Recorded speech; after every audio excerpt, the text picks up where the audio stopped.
Blog Talk Radio.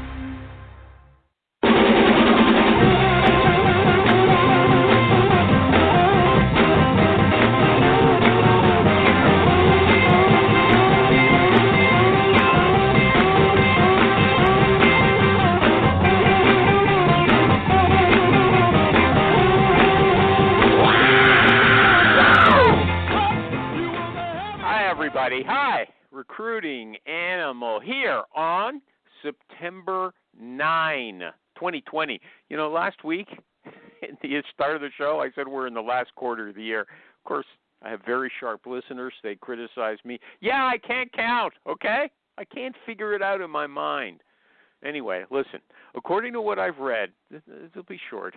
According to what I've read, the civil rights movement of the 1960s also inspired the women's liberation movement and the gay liberation movement. People saw what was going on. They said, me too, okay?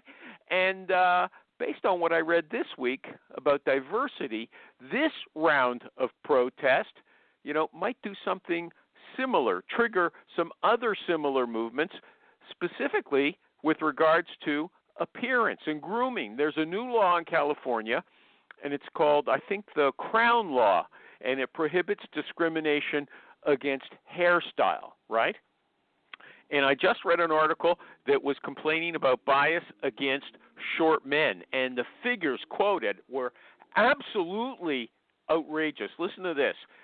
60% of CEOs in the United States are over 6 foot tall, while only 15%, 15% of the population is only 6 foot tall. So 60% of the CEOs, they're over 6 feet, whereas a very small part of the population is that tall. And look, whilst 36% of U.S. CEOs are over 6.2 feet, only 4% of the U.S. population is over 6.2 feet tall. I think that might be 6 foot 2 inches, okay, 6.2. Anyway, so there's a huge lack of representation at the highest level of short people. And I got to tell you, I think they're addressing that primarily to short men. That is a big issue. I'm not short, okay, but I had a short friend who was really a capable, smart person. And he told me when he was growing up, it was a big being smaller than other people. They beat you up. And that wasn't the first time I heard it. And there's this classic short man's, problem.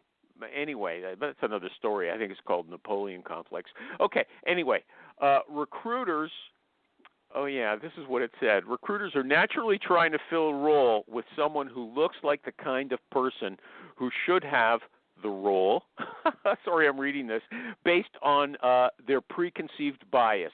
So they've got, these recruiters, they're so awful, they've got this shallow notion of what a CEO looks like, and, they always want to hire according to that. I'll have to tell you, I read this before, though, and I've seen many pictures of CEOs in business news.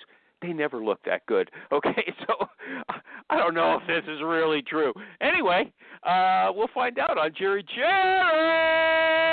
What show is this? The Recruiting Animal Show!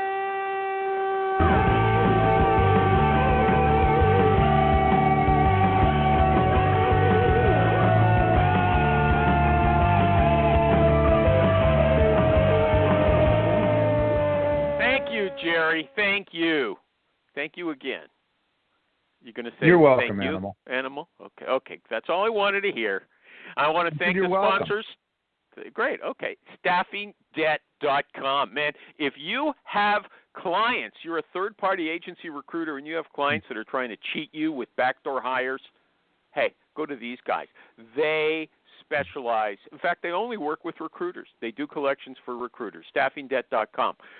Honeit, HONEIT.com, the online interview technology, audio, video, transcript. It's all there. You don't miss anything. Plus, you can create little clips with it. Create little clips I'm having trouble saying create. Anyway, HireTool, HireTual.com. Jerry, I got it right. The super-duper sourcing tool that every recruiter raves about. And finally, PCRecruiter.net, the Swiss Army knife of recruiting software. You know, Jerry, I'm so glad you showed up today because there's no guest. The guest, I have a little story to tell about myself, kind of. The guest was scheduled before for another show and called up, and I think 2 days maybe beforehand and canceled. Wasn't feeling well. Okay, this time didn't contact me at all, except this morning. Not coming on. Are we going to publicly ridicule this person? I'm not going to give the name. We're going to. Okay. I'm not giving the name. Dude, it's okay now. This cancel culture. When someone makes any kind of a mistake, and this clearly is a mistake too, they need to be publicly humiliated and ruin their career. Okay. Well, I'm just throwing it out there that yet. that's what you do now. But this isn't bad enough, okay? And I want to say the lesson I learned. I did start scolding. Well, there's no measurement for how bad does something have to be. It's anything that somebody else doesn't like, ruin their career. So whoever this person is, I say we destroy their career, their family. They need to lose their house, their reputation. Give me a name. That wasn't my take. I want to tell you my take. I want to learn the lesson. For this. I learned, this is my take on it. I want you to listen to this. Okay, I started scolding the person. I said, well, look, why'd you call me the last minute? I said, couldn't you put in your calendar and let me know last week or a few days ago, right? So anyway, but then I remembered somebody else ghosted me twice. And it turned out that person, in the end, had a serious problem I didn't know about. And I found out about it. Okay. I found out about it, and I didn't get angry. I just said, fine. I think that okay, all right. That's the Canadian way. And so that's all right. I don't know what this person's going through right now. So I said, okay, I hope everything's It's none of our business. It's none of our business. I wish them well and God's. Okay. Okay. Anybody else want to say hello? Since it's a Recruiters Roundtable, anybody can talk. I'm encouraging that today. Anybody want to say hi? No? Hi. Who's that? Hola. Hey, this is Michael. Michael who? Michael G. Cox. Come on now. Oh, Michael G. Cox. It doesn't sound like you, okay? And you call yourself Mike Recruiter Twitter, so I kind of thought are you Michael or Mike? What does your wife call you? She calls me by my middle name, Gabriel. Oh, why is that? Just to be special, affectionate, or is this your English name, Mike? So she and her family are from Mexico, and that's easier to say than Michael. So they just know me as by my Gabe. middle name. Gabe. Okay. Well, now I'm going to have to start calling you Gabe. I won't do it. Okay. Yeah. Here's okay. Okay. So this actually a beauty salon. Yeah, I got a bunch of issues to talk about, but anyone is welcome to bring anything up. Okay. This beauty salon over in England, they advertised for a happy person. Okay. They have a culture. They wanted someone who's happy and cheerful for their clientele, right? Their retail clientele. And the job center said it was illegal. They couldn't post for a happy stylist because it was discriminatory against unhappy people. Jerry, is that fair? Happiness, or at least in the United States, isn't a protected class or people that are not happy. However, you get into a state of any form of a mental condition, psychological disorder, any of those things that might preclude someone from a state of happiness. You are bordering on discrimination, and I wouldn't do it. You can't say happy. Okay, no, hold on, Jerry. Jerry, are you fat? Hold on, Guinea. Are you saying, Jerry, that if someone is diagnosed with depression, You can't rule them out for that reason? No, absolutely you can't. Michael G. Cox? Yeah, I wouldn't. Why would you post something saying we don't hire depressed people? Well, that's what they want, someone with a happy culture. Isn't that what really you go, the recruiter has presumably screened the person for technical skills. And so meeting with the hiring manager is in a large part deciding, do I like this person's personality? Do I want to work with them, 8 hours a day or whatever it is these days? That's what it's about. And so you're always screening people on the basis of personality, don't you think? Nobody else agrees? Anybody? Hi, this is Stacey Harris. And this is Terry Zipper. And we're the host of the two podcasts under the HR Huddle. On Spilling the Tea on HR Tech, we uncover the latest trends, truths, and challenges from Sapient Insight Group's groundbreaking research and our analyst insights, serving up everything you need to know about HR tech with no sugarcoating. And on HR We Have a Problem, we tackle the toughest workplace challenges head on, offering you expert advice and actionable solutions to help HR leaders thrive in today's fast-changing world. Whether you want the scoop on tech or tools to solve people problems, we've got you covered. Take a listen and subscribe. If you want to become part of our community, we'd love to see you. Here's what they say, stuff in writing. You can do whatever you want. Just don't write it down. Okay. Yeah, I mean, I guess pretty much. That's the answer. That is the answer. Okay, here's another one. Treat every candidate, this is a recruiter wrote, treat every candidate in the hiring process like a unicorn. What does that mean? Stupid. No idea. Who says stupid stuff, man? People on my Facebook group said that. A woman on my Facebook group said that. She's a recruiter. Oh, well, that brings a whole lot of legitimacy to the comment. Yeah, I guess so. Who's that? Yeah. It's been a while. It's Alan's floor animal. Sorry. Hi, Al. It doesn't sound like you. Hey. You're quieter than you usually have a bolder voice. Okay. Well, someone else said in the same slew of comments, make your candidates feel like they're the only candidate you're working with at the time, which is a total lie. You probably recruited their competition as well. I mean, I don't know. It's stupid. Okay, why not just say be polite? I mean, treat them like a unicorn. Treat them like they're, the center of your world. These are ridiculous exaggerations. It's just a business relationship, okay? It's a transactional relationship. It's a transactional relationship, okay? What were you saying, Jerry? I think anytime people are going to just post platitudes and, top 5 ways to be successful as a recruiter, they need to include current accounts receivable and average yearly billing. Okay. I'm kind of with you on that. I'm kind of with you on that. Unicorns and what have you. I could be broke too. Yeah. Hey, Michael G. Cox, while you're here, I got a question for you. Were you here last week with Shally? I think you were, right? Yeah. Okay.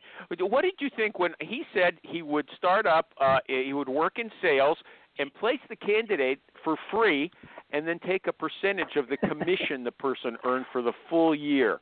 Okay. What did you think of that? Did anyone sell that? And I said, I remember that's how they did it for people placing stock traders. They called them trailer fees. Have you heard of that, Mike? Yeah, I've heard of trailer fees, and he clearly said, that you had asked him how he would like to do it or something, but then he followed up with, I don't think it's possible, or he had said something that kind of, said that he I never heard him deny it. No way. One of us is dreaming right after on this. He said, no. I mean, you're asking me how I would do it. I'm not saying it would work. He had said something to that effect. Okay. I mean, how would you Alan Floor, are you talking there? Did you want to say something? I'm just curious, I've always thought that was interesting, but how would you track it and hold anybody accountable and then 12 months later send them an invoice? I mean, the agreement's going to take care of the legal issues, but what do you do? Call accounting and say, well, how much did Animal book in his sales job? Yeah, and that's okay, lame. then yeah, it's ridiculous. Jerry says it's ridiculous. Okay. Three people against it, and not only that, MikeRecruiter.com says that I was dreaming, and he didn't really say that. Okay, I was flabbergasted. It sounded great, but I didn't know. I didn't think I could sell it. He said it, but then he followed up with, "Oh, that's just the way I would do it." Not saying it would work. Something to that effect. Okay. Here's another one. This woman asked, she said, "Can I ask?" What? He's a sourcer. He's always been in sourcing, hasn't he? I mean, he's not start to finish. You've got the nerve to say that Shally is not a recruiter? Shame on you. No, I said full desk, circle, A to Z. Marketing, account management, recruiting, sourcing, doing the send-outs, the close, all that stuff. I think he's mostly specializing in sourcing candidates. Yeah, okay. So maybe I'm not he gonna doesn't fight. even know how to pay for that. Or he doesn't know, yeah. Okay. Next, religion. What, a candidate. Saying that he would just do it for free and then agree to a percentage of their commission, but that's what he says he might do. So he never did that. No. Okay. Someone she posted. She's got a fake theoretical bullshit. Okay, let's leave that now. Okay. She's working for a nonprofit. She's working for a nonprofit where it's a very religious company or organization, and she wants to ask candidates about their views on religion or their attitude towards religion. No. Is that okay? Now, what? No. Who's this idiot that you're quoting from? One of the people in my group. Animal. Your group. If your group is huge, so statistically speaking, 80-20 rule, 80% of them are fools. Maybe, but hold on a second. And I remember. Countries. Alan, I remember. This is the United States. Okay, so she works in the United States. I remember years ago, someone else said he had worked in a company that was very religious, and they prayed in the morning at their desks, and he didn't like it, and so he left. So it is an important screening question. Are they going to enjoy working? I don't know how you'd put it, but do they want to work in a religious place? The way to get if it has to be addressed, the only way it can be addressed is if the candidate asks, "Talk to me about the culture here," or if the interviewer says, "Let me tell you how we every morning between 7:30 and 8 we all pray together." That's not asking about religion. That's talking about the process. There's a company, I don't know if it's still around, in Glendale, California, that's run by Scientology, and we can have a whole show on all the BS that they do. Oh, you mean lifestyle? What if you're and you're hiring a pastor? Say you're a Baptist church. Well, there you go. Would that be considered a bona fide occupational qualification at that point?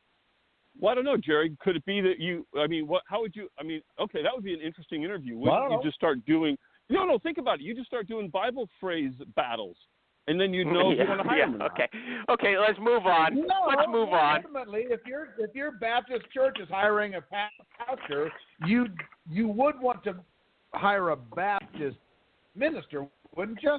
I mean, you wouldn't. You wouldn't hire. But right? I don't know, Jerry. Let's move on. I'm bored of that already, and everyone else must be as well. Just let's leave it, okay? It's too rare. Here's a better question. Okay. Hey, we're going to talk about that. That's right. Hiring a pastor for your church. Where does it say that you cannot ask a question? That's right. That's also right. There's nothing wrong with asking a question. There's nothing wrong with asking a question. There's nothing wrong with getting an answer. If you use it as a means to discriminate against that person, then it's potentially bad. Well, that's why you're asking. You can ask that Travis? You're asking them to screen them out. Yeah. You're asking me. I think there are questions you legitimately cannot ask. You cannot ask questions that are not directly applicable Yes, to the job. You can ask whatever you want. Look, legally, we're just talking about legally. We're not saying this is smart or not. Legally, you can ask whatever you want. If you use the information that you gathered to discriminate against somebody based on something that is a protected class, that's a no-no. Right. Now, okay, so I you also want to recommend ask about, don't ask those questions, but legally you can ask. You can ask. Are you expecting to have say whatever you want? I would like an official ruling on this. I mean, I don't believe that you can ask somebody, "Are you gay?" You cannot ask, "Are you?" I don't think you can tell me ask about that. your family. How many kids do you have? Are you going to have a family? Hey, everybody, Are you I've married? lost control of the show. In case you haven't noticed, I've lost control. Okay. Hold on. Legally, you can ask Alan, the question. Are you The fact any is children this summer? None that I know of. And here's the thing. Just from a legal aspect, you can ask the question again. The law does not hinder you from putting words together, throwing a question mark at the end, and now you're not allowed to say those words because that encroaches on your freedom of speech, even inside the confines of an interview. But you can't use that information that you gather to discriminate against somebody. Now, it's still smart to follow Jerry's advice and not ask those questions. But Definitely. Michael, is this Michael? Okay, so here's my question. So I see where you're coming from. But that said, if you start to ask the questions on the list that you legally are not allowed to, supposedly are not allowed legally to go to, they have nothing to do with the job, and they have an implication by nature of being biased. And in a third situation, there are people that go out and hope that you do ask those questions because they're going to try and sue you. You have proven my point. It is not wise to ask those questions. Don't do it. But don't tell me that it's illegal to ask those questions because it's not. I'm with Jerry. It's illegal to use today. the information that you gather. Yeah, we need a lawyer. Okay. Oh, come on. Let's move on. No, Don't make me mute you guys. Don't make me mute you. Okay. I needed some help today, but I didn't want you to take control. Mute us all back on the show again. We're talking about something that I find very. What idiot is going to ask anybody his or her religion in a normal conversation unless they're recruiting for a religious organization, and that's very rare. Are there any questions that really are illegal? But Jerry, are here's there the thing. any questions that are illegal to ask? And I want to know, and I don't think any of us here knows that. I'm going to look it up when I get back to the office. I've chased this down with attorneys, both in-house and external. Okay, Michael G. Cox says he knows. Okay, there you go. Final word. But Jerry, but I have a question for Jerry on this one. So Jerry, but that being said, if you're a good interviewer in our profession, that once you're done with an interview, whether you've asked those questions or not, let's exclude religion because that one's a little hard to interpret sometimes. But generally, you kind of know if they're married. You kind of know if they have kids. You kind of know if they like dogs or cats. You kind of know a lot of these things that you're not supposed to ask. So asking them kind of also denigrates you and your reputation as a professional. Right. Yeah. Yes. Okay, I guess Alan's detective work is better than mine because if I don't ask them questions, I don't know those things. Just like I'm not supposed to know. I'm not supposed to know. But in the way they answer the questions and the discussion goes, they usually disclose things that leads you to think. I mean, if somebody says, "Oh, I had to pick up I had to pick up a catcher's glove." Oh, okay, that means they probably have a kid. Or they say something else, and it's like, okay, well, they don't like the Rams, they like the Raiders, or whatever. Yeah. Okay. Fine. Yeah, I stick to the job. The CEO. Okay. Back to your list of questions. How about let's talk about treating a candidate like a unicorn? Let's do that. Yeah. Back to your big boy. I got a better question. Okay, I got something better. Listen to this. The CEO of Netflix claims that a superstar programmer is 100 times more valuable than the worst. And he claims that Bill Gates said a great writer of software code is worth 10,000 times the price of an average software writer. And so I was wondering, how much more value does a superstar recruiter contribute than the average? How much better can someone actually be? Millions. Millions. $1 million. Exactly. Right. Millions and millions. Million. Well, do you want to justify that hyperbolic statement in some way? Oh, I'm hyperbolic now. I've been away so long, you're calling me names. Okay, fine. Well, yeah, all right. Well, Bill Gates said 10,000 times. I don't think he meant it literally, okay? No. So if you're doing your job well, internal or external, you're saving them your help. If you're placing salespeople and you know what the company does, you are helping them increase revenue over the long run. If you're placing if you're placing the right software people, then they're able to be that much more effective, and they're much able to get the project done on time, fewer problems, fewer bugs, out the door. That's more valuable. If it's a recruiter, you're recruiting in the right people, and you're saving external fees. Are you going to answer the question one of these days? Are you going to answer the question? Jerry, am I not answering the question? No, you're not. You're not even close.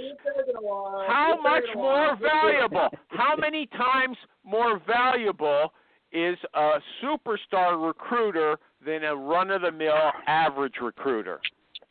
In money, millions. In the others, thousands. So a recruiter is worth, a good recruiter can be worth millions of dollars. Is that what you're saying? I've already saved my company over $6 million in 4 years. If I want to take that, if you want to go the dollar amount, if you want to talk about value, people I've put in, we've grown from $750 million in bookings to 1.5, and the people that I've placed have contributed to that. Yeah. Okay. So So here's my point. If it wasn't you, okay, we're all going to agree. We like you. We've known you for years. We think you're a great recruiter. Let's imagine that some other recruiter who wasn't as good as you. How much better are you than what you might consider to be the average corporate recruiter? How many times better? 100 times? 10,000 times? No, man. No. There's a couple of it depends is in there, Animal. Seriously. I mean, it depends on your sector, your industry. My industry is all about relationships. I would ask Jerry. I think Jerry's is about relationships, but I think his is might be a little more transactional than mine. Probably. So apples and oranges. Yeah, you know what? I can't believe that you're so, you spent 10 minutes not answering this. Michael G. Cox?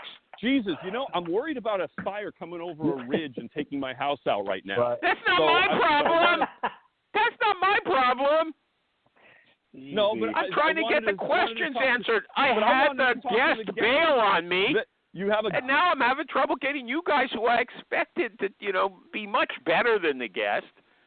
Avoid the question. The question is too vague. A lot of another question. In the agency world, agency recruiters, some of them never do make a placement. Yep. I mean, they never did. So that recruiter was worth technically almost zero. Negative. It's negative. Yeah, it's negative. Yeah. So how could you multiply by zero? Okay, Jerry, Jerry, we're not talking about someone who stays for a month. We're talking about, let's say, two recruiters who work for a full year. Here's what one guy said. I have an answer, okay? One recruiter said, I had two recruiters and a part-time stay-at-home mom on his team, okay? The mom consistently placed more hires than the other two. She was a natural salesperson, a quick learner. Surprising. Great with people, money motivated. She had a quick mind, didn't hide behind a computer screen. She always picked up the phone to make it happen. So he didn't put a number on it, but he said she was better than the other two. I'm asking if somebody is like her. Now, she sounds so good. How much are we spending on this? We talk about legitimate interview questions, legality of asking about religion, and you don't like any of that. But you want to talk about how much God, man, shut this show the down. question is not half an answerable hour. with a specific number. Right. Yeah. It's ridiculous. Yeah. Seriously. Next. Yeah. Okay. No question. If you were asked tomorrow, Wait a minute. If you were asked tomorrow, if you were asked tomorrow to hire someone in Bulgaria, what would you do? I'm going to let you think about it while I do an ad. Hey, everybody, staffingdebt.com. Staffingdebt.com. If you've got a client and you send them great people and they decide not to hire, but they hire them behind closed doors after they're finished talking to you, and you find out about it, man, call staffingdebt.com. They specialize in getting money for recruiters. They also have backdoorhires.com, which is software that tells you when people are cheating you. PCrecruiter.net. It's configurable software. They don't impose any kind of one recruiting style on you. You design the software to suit yourself, and if you're afraid to do it on your own, they like to help you, okay? And it doesn't matter if you're a kitchen table recruiter or you're in a big recruiting team, big or small, they help them all. Who else? Honeit, HONEIT.com. I'll come back to that in a minute. And HireTool, HIRETUL.com, the super-duper sourcing tool. Okay, I'll come back to them in a few minutes. Anybody wants to tell me what they would do to hire someone in Bulgaria? I don't know. I've been asked questions like that before, and I'm always at a loss. Anybody want to venture a guess? Hi, I'm Stephen Rothberg. And I'm Jeanette Leeds. And together, we're the co-hosts of the High Volume Hiring Podcast. Are you involved in hiring dozens or even hundreds of employees a year? If so, you know that the typical sourcing tools, tactics, and strategies, they just don't scale. Yeah. Our bi-weekly podcast features news, tips, case studies, and interviews with the world's leading experts about the good, the bad, and the ugly when it comes to high-volume hiring. Make sure to subscribe today. Decline the Anybody? order? Yeah. What? What's the problem? What's the problem? How would you do it? I don't speak Bulgarian. Do you, Jerry? Then don't do it. Yeah, then don't do it. No, Don't I don't do it. speak Okay, Bulgarian. Turn down that order. Okay. You see, I sent someone out once to an HR job, and the question, this is years ago, before, China was really such a big deal, and one of the questions they asked the candidate was, if I gave you this job to hire somebody in China, what would you do? And she gave a really good answer. The feedback was that she gave a really good answer. I wouldn't be able to answer it. Anybody else want to know if, they give you a job in some, remote country, would you take it on? You're thinking, I guess you're asking from like a corporate recruiter perspective, then you can't really reject the order. So okay, yeah, you can't reject. Yeah, okay, I'm assuming that you want the region. Yeah, you want the order, okay? Yeah, post the job, do some networking in the region, and interview people, but you're going to have to try and do it in English. Okay, yeah, but how are you going to find them to begin with? I mean, I don't know. Man, you act like we have no information on any other country. Get on the damn internet, man. Okay. I'll fill a job in Bulgaria in 3 days. Any job. I challenge you. I'll bet you $10,000. How would you do it? That's what I want to know. Walk me through it. Well, that's why I make $10,000, because some of this stuff is secret. Okay, yeah. I mean, that means go to LinkedIn and search Bulgaria. Okay. No.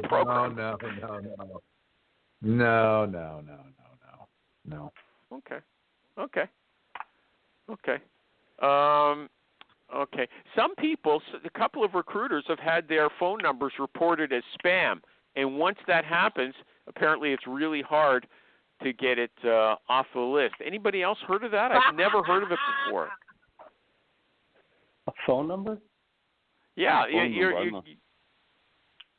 probably have to go to wouldn't you have to go to the providers or figure out who maintains, or the third party that maintains the database? I don't know, but it sounds like a terrible thing to happen. Okay. I had that happen one time with a company email. Oh yeah, and what happened? What happened?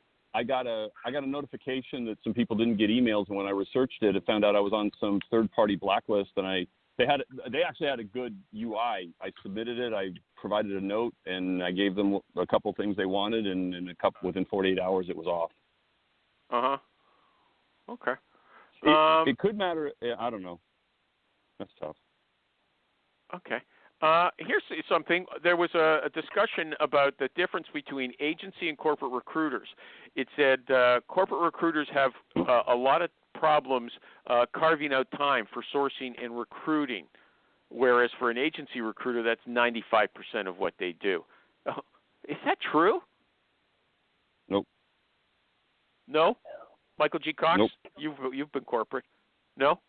I never had trouble with scheduling all of the stuff that I need to get done, and I do more sales now than recruiting and sourcing. Really? How come? Oh, do you have other people doing the recruiting and sourcing for you? No, man. The main focus is to get new business. Oh, okay. And I also saw someone say that in corporations, nothing is really automated, and they have very click-intensive systems that, most of them have dated software. I thought they were the guys who were buying all the recruiting, automation. Am I right or wrong about that? Anybody want to comment? I don't think that's a specific enough question. I think that I think old, staid, maybe Fortune 500, 1,000 companies that have had these ATSs that are big and bloated and they've been in place for so long, they're kind of stuck with them or they don't want to move. I think the smaller, mid-sized companies and startups, I think some of them are doing some real interesting stuff. Okay, so it's the smaller companies that have the better, that are willing to spend the money on the breaking the latest, the bleeding edge recruiting software. Is that what you're saying, Alan? Yeah, if you want me to talk too long, I'll give you a stupid example. Okay, give me an example. Yeah. So let's take college career centers. So college career centers have been around for ages, and most of them suck because they've just been they're so staid and they need to hire people like us, which they'll never do. But there are smaller and mid-sized university systems that have adapted, and there are a couple of larger universities that have taken the chances and tried new things, even though half of them might fail, and they're moving on and buying new pieces of software. And that's a small percentage. It's kind of the same thing. You got big companies, it takes a lot of time to get something, and normally when they buy something, it's the executives that are buying it, and if they're buying an ATS, they don't know what they need. They're looking at the cost and what the reports will generate, not is this useful for the recruiting team. So nothing happens. Nothing changes. Okay. Next question. Okay. What about making demands on the hiring manager from the get-go, having a service level agreement that the hiring manager has to commit to, as well as you, before you'll even do a job for them? And it's whether you're an inside corporate recruiter or an agency recruiter. I want to do an ad before we get to that question. Honeit, Honeit. Wait. What? Can you clarify the question? Well, I'll give you an example. That you make. I can't remember who told me this. That he's got in his fee agreement that the hiring manager has to respond within 48 hours to any resume or interview request or feedback from an interview. If there's an important event, the hiring manager has to commit to 24 hours or 48 hours or this. Okay, well that's not a service level agreement. I thought you meant an actual SLA. That has nothing to do with service level agreement. That's just agreeing to the process. Yeah, that's an agency trying to protect themselves and be able to call. You're not doing your job, company X. Right. That has nothing to do with the service level agreement. That's an agreement to deliver a product monthly at a base level cost and purchase orders and statement of work and all that kind of stuff. Oh, okay, Mike. Yes, I don't know what a service to some degree, Jerry, but at bigger companies where I used SLAs, it was internally, this is what we're going to do, this is what you're going to do in response. It's kind of a similar thing with an agency, but from an agency perspective, it's just holding the client company accountable. Yeah. If it's like, well, you haven't sent us anybody. Yeah, we sent you 3 people and nobody got back to us. The terms of our agreement say you agreed to, said you'll give us feedback on every candidate within 24 hours of the resume. Right. And now that's all. But internally, yeah, big companies, a lot of companies do it, and it's good to do when you can. I mean, I'm in a smaller company. I don't know. Okay, now hold on. I think Amy does something like this, and she just says, if you're willing to work it, I'm willing to work it. If you're not, I'm walking away. Okay, but how would an agency? Would they also just walk away? You don't get back to me. You've already invested the time in recruiting the people. Okay, you just can't walk away from it. What do you do? Well, it is a walk. Well, it's kind of a walk away animal. What it does, and all it's really doing is CYA work. Because internally, it's so I don't have my managers telling me, well, Alan and his team haven't given us, good people. It's like, no, we have, and you haven't given us feedback on them. From an agency perspective, if you're on contingency, you want closest to the dollar, and you want to know who's going to be working with you and is going to interview and pay you. And this is a way for when you walk away This gives you the ability to walk away proactively. And when somebody bitches and moans and says, oh, well, Michael G. Cox, they weren't performing, Michael can speak up to the HR or executive that say, Bob, Mike manager told me that you were sucking, Michael. It's like, no, here's the emails. Here's our agreement. He didn't live up to his side of the agreement. I thought you guys did that. That's why we're not working with you. By the time you're having that kind of a conversation with somebody, you're out of business with them anyway. Yeah. So it doesn't even matter. Walk away. Well, no, I agree. What does walk away even mean, Animal? Seriously? You stop working the order. Yeah, exactly. It means you're gauging where to spend your time. Yeah. Service level agreement or not. I mean, whether you even have something in writing, what are you going to do? Hey, we agreed that you're going to... Oh, man. Once again, I'm reminded frequently why I'm kicking your ass.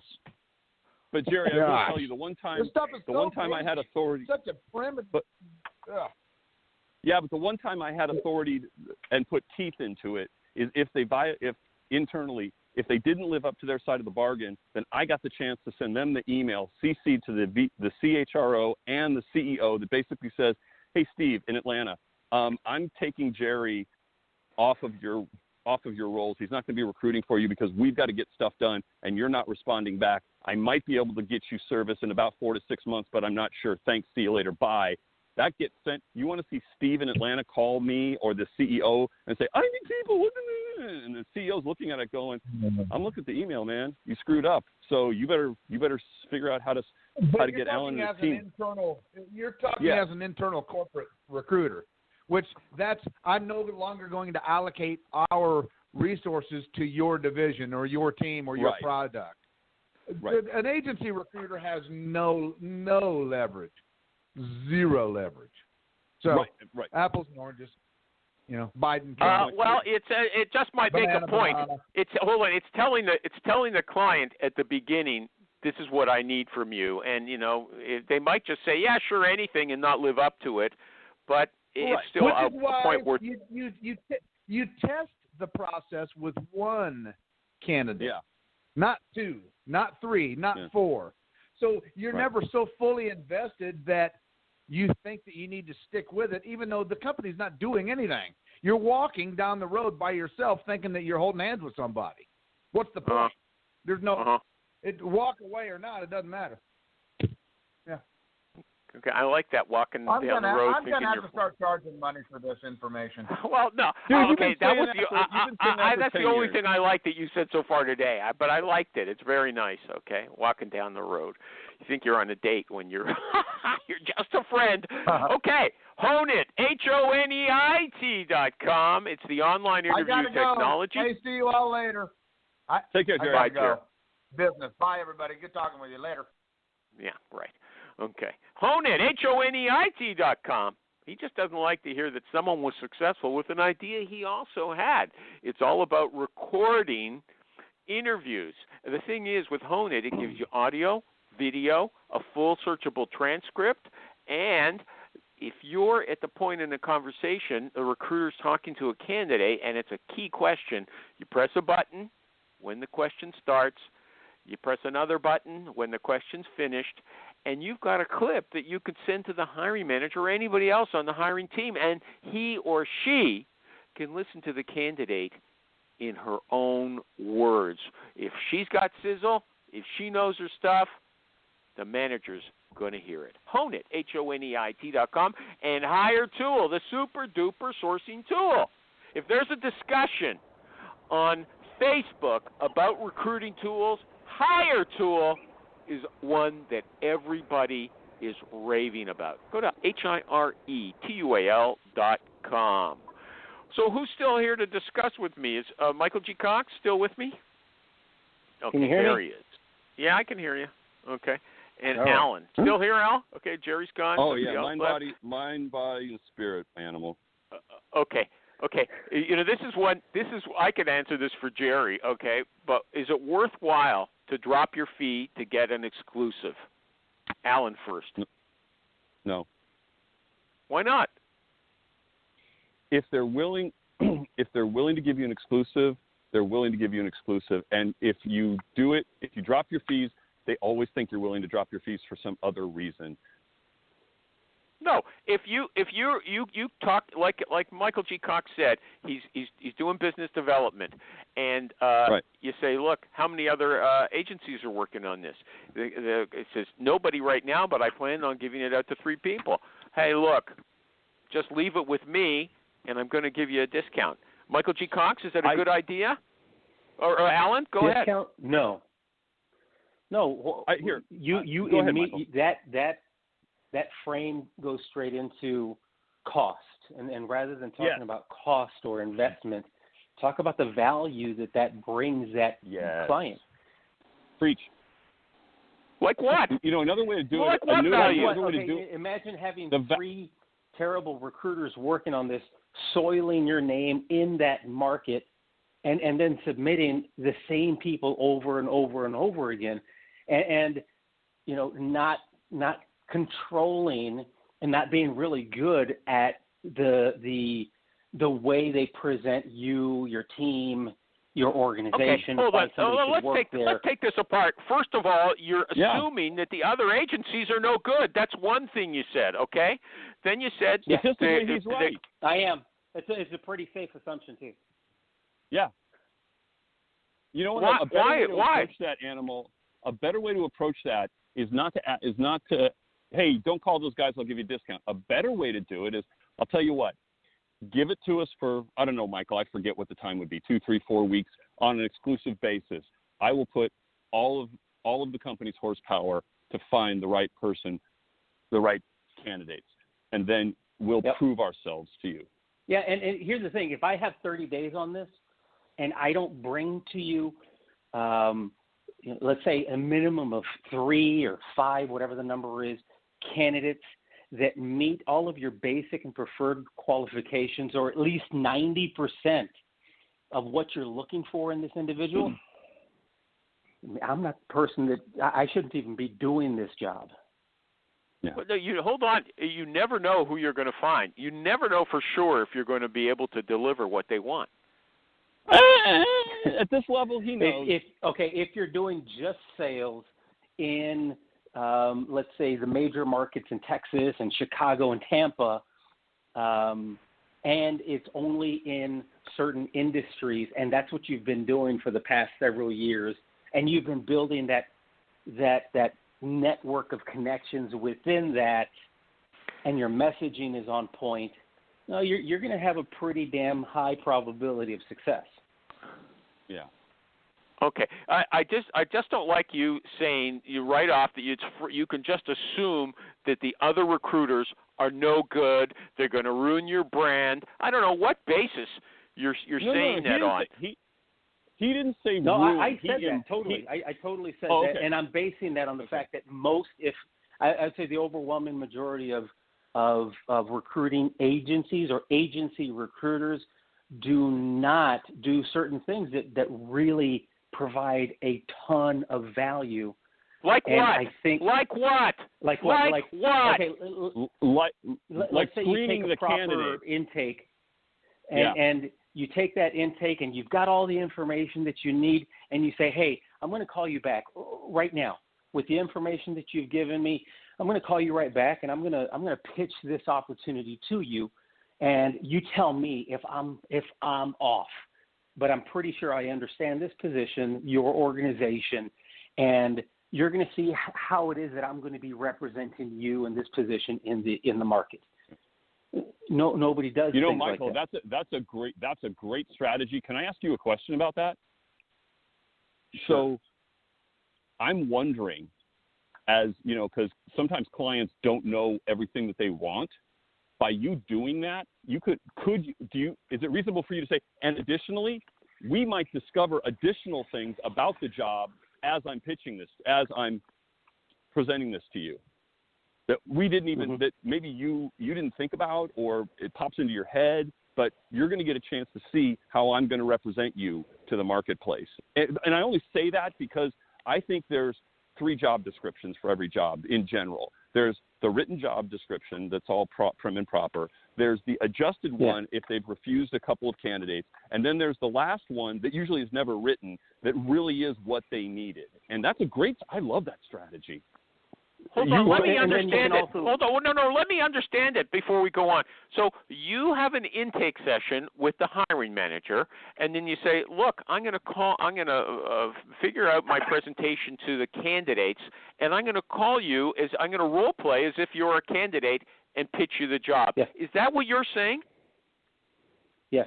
And by the way, a little feather in his hat, in his cap, I stole that from DSP. Oh, yeah, okay. I've never heard of it before. He showed me how to do it. It's absolutely brilliant. Like Alan mentioned, during a proper intake, you're both probably going to learn a whole lot about this opportunity and the organization and why people want to work there. Because, again, most employers, most hiring managers that have been at an organization for 10 years or 5 years haven't really had practice in outlining, these are the reasons why you should come work here. And that's what we're going to get down. And that's going to be part of this pitch, if you will. Hey, it's Libby DeLucian. If you're sick of business advice that sounds cute, but doesn't actually move the needle forward, this one's for you. The Libby DeLucian podcast is where we go one layer deep. No gurus, no glitter, just straight up unfiltered talk about scaling a business, running a household, and holding on to your sanity in the middle of the chaos. If you're the bottleneck in your business or in your own life, I'll show you how to fix it. Simple, tactical, and one layer deep every time. Let's go. Visit libbyd.com and check out our podcast today. Okay, let's give him a special credit then. DSP is David Stephen Patterson. That's his name, right? Oh. And he goes by DSP, like JFK or LBJ. And his Facebook group is what? HERC? H-E-R-C? The HERC. H-E-R-C. Yeah, the HERC. It's Headhunters and Executive Recruiter Community. Okay. And have you taken any of his courses? I think they're like $97 US. Have you taken any of those? I have. I went through one of his this past summer. It was it's called the Accelerator Program. It was absolutely legit. Really? Okay. Have you taken any other training online? No. Like Lou Adler's stuff and can't think of any other names off the top of my head. I've done some sales training, obviously, when I was in sales training and when I was in sales myself. That's an interesting. I've never heard it, and it's very interesting. I'm glad you're related to us. I still don't think it's fair to just say, oh, those other recruiters are no good. This is what the traditional. You tell the client, look, if you hand it out to 4 agencies, you're going to be dividing your attention, and they're going to be bugging you all the time. And, if they know they've got so much competition, they're not going to devote themselves 100% to your order. Animal, That's But look, you've been, and all respect here. I don't know how the last time you were an internal recruiter or when you've done agency Never. work. I've never been an internal recruiter. Never. Okay. But where I'm coming from is, look, I've been internal, I've been agency. When I've been internal and I had 40 vendors split up into 10 different disciplines, we still learned that only 20% at best of those agencies performed, at best. Yeah. So Michael G. Cox is not making an incorrect statement, and it's not that he's disparaging. He's just simply talking the truth. Because, look, Michael, like, I think Michael and I might have been brothers in another lifetime, because when I had my agency, did we walk away from deals now and then, or did we step away so that the candidate could get hired and we build the relationship and there was a gray area, but it was the right thing to do for the person and the company? Yeah, we did. Did we do what Michael Cox did? Yeah, we did. And you know what it did is it got me, for many years, good relationships with named companies that actually kept calling during recessions when they had internal TA, and they kept calling us. And what Michael's doing is, so it's not a disparagement, Animal. It's just the 80-20 rule. And I'd say it's even worse. But the thing is once a recruiting agency gets to be a certain size or greater, they have to live and die by the numbers. There's no choice. And the simple fact of the matter is, just like residential or commercial real estate, it's like, hey, Animal, you're going to get rich here. You're going to make so much money. And they don't know how hard it is, but they buy into I just press this button and I send out 500 emails. And God, a number of, and they're getting worse and worse clients.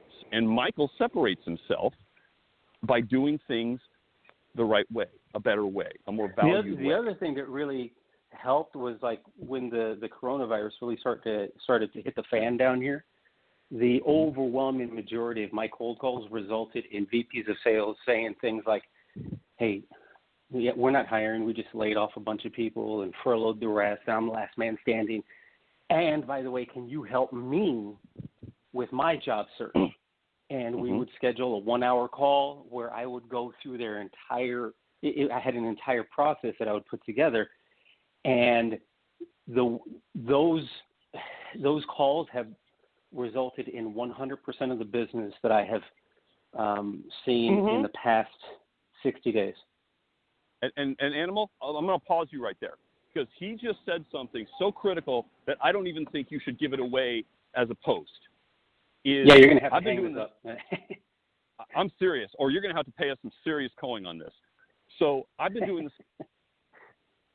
I've been helping people when I get applicants that are good that I can't help. I have had 4 or 5 people hired at my competitors that I've referred candidates to that I can't do anything with. And I continually have scheduled referral calls, much like Michael G. Cox is talking about, to help them. Now, am I going to be able to help all of them? No. But you know what that person's going to remember, Animal, is they're going to remember that Michael G. Cox, at a moment that I was worried, when my people got let go and everything else, Michael took the time to schedule an hour with me and really gave me good advice. And whether or not Michael was able to help me get a job directly, he helped me configure myself for my job. And I'm going to remember this guy for many years. Agencies You know what? Let me interrupt you. You actually placed people, okay? They'll remember you. For having a chat about the person's background, well, what can I do for him? Unless, I want business from this guy. I don't want him giving me his resume. Big deal. When I need a VP of sales, I'll call him. Okay? Okay, you work with what makes you happy, Animal. And, you know what? I had that experience once. I was working with a very good partner, fantastic recruiter. Okay, and I said, look, I'm going to generate a lot of meetings for us. This is quite some time ago, and we'll go out and see what it's like face-to-face meeting people. And we met a lot of senior people, and some of them they had actually brought us out there, and we traveled, an hour to get there or whatever. They brought us out there to talk about their own careers. We weren't working anything related to them. It was worthless. I don't know. I'm coming from someplace very different from you guys. That's for sure. Maybe number one, times were different, and the business environment and your niche was different. Maybe, and also nowadays with the unemployment rates being all over the place, and also smart people knowing that this will get better. This will change. it will be a talent shortage again. It kind of still is. But okay. It will Did change. Michael G. Cox place anyway. that VP of sales? That's what I didn't understand. Did No. you place that guy, Mike? No. No. I just I helped him with everything from resume to LinkedIn, and I didn't do these things for him. I kind of just showed him how it was, how he needed to do it. I did a and how did that pay off for you? You told us that paid off for you. How did that pay off for you? Because he went to another. He left his massive organization, went to another massive organization, and then said, "Just landed over here. I need some help building a sales team." Okay, you left out the key part of the story. Okay. No, he didn't. You didn't hear it. You got to listen. No, I you said got to listen. That's where my business has come from over the past 2 months. Yeah, that's a kind of a vague statement. Oh, now you fleshed it out. Sorry. Anyway, look, you guys, I just want to thank you for showing up today. I had the hey, guest. Man, it was a great call. I wish the guest very well. It turned out, maybe it was better than if he would have shown up. Okay. Alan Floor. Hey, what's recruiteral.com? Yeah, recruiterl.com. I gave you that. If you want to see it, recruiterl.com and MikeRecruiter.com and JerryTheRecruiter.com. Everybody, thank you!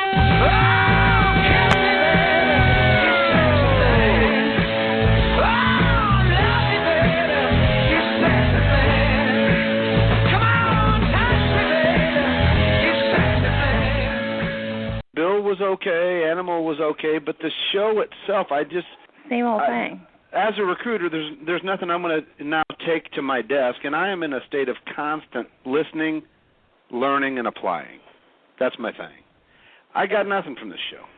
I'm not going to do anything new. That's what I'm looking for in my learning phase of my career.